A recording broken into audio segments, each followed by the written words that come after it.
What's cracking, everyone? Here with another setup guide, this one for Heihachi. He doesn't have as many as Jin, as you've just seen in the last video, but he does have a few tricky things you can do. But I mean, he doesn't really need that stuff because he's already OP. So anyway, let's just jump straight into it. So most of you probably know that Heihachi's 1+2 is punishable. I think it's -12 or something like that. But if you do 1-2-2 into 12, although it's the exact same move, this one is actually -6, so it's safe. It also works out of back 1-2, so those pesky annoying opponents that always duck back 1-2, you can actually get them with a safe mid here. On top of this, I'm sure you guys already know, but if you play Heihachi, you can actually cancel this move as well into a sidestep. So there's a lot you can do out of this, including parries, setups, and basically multiple options to trick your opponent. You can also set up plenty of other safe moves with the parry, including forward 3, forward 2-3, 1 back 2, and so on. And it's really good because if you set it up and they don't fall for it, they don't get baited, you can actually cancel the rising stance just by sidestepping. These two setups are really obvious, and when Season 2 came out, everybody knew about these, but they're essential to his Okizeme game, so you might as well just hear them from me. If you do full crouch down forward 4, the opponent lands head first, and you get a free forward 2. If they try to get up, then you get a free launch. This one's a no-brainer as well. Post screw, if you do forward 3, the Okizeme that it gives you enables you to do any mix-up you want, and roll, they actually can't attack in time, so they're going to have to guess your next mix-up.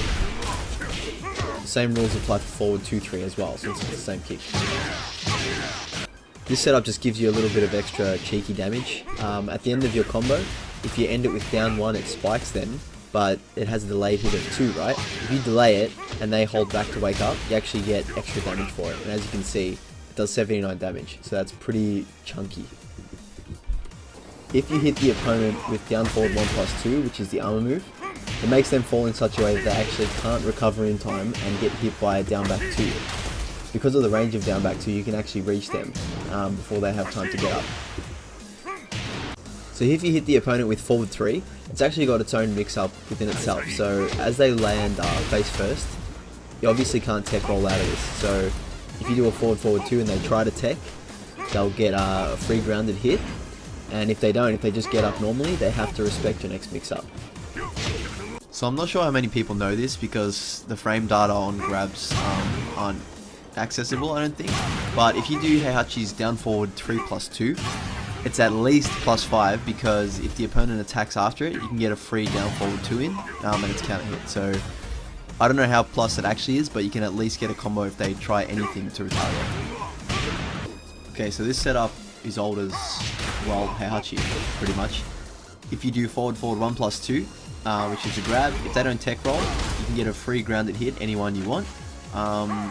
And if they do tech roll, obviously they have to guess what's next because they can't attack. So pretty good setup.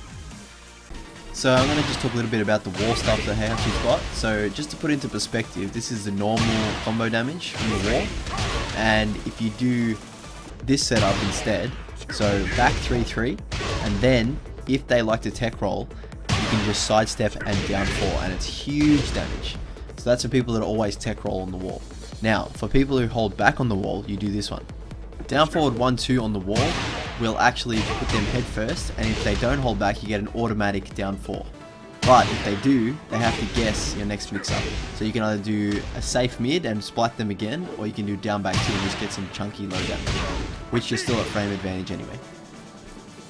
Finally, again, if people like to tech roll, you can spike the opponent by doing down forward 4-4, and then a stomp will get them if they try to quickly tech out of it. Hope you guys like this guide, and hit me up with the next character you guys want to see.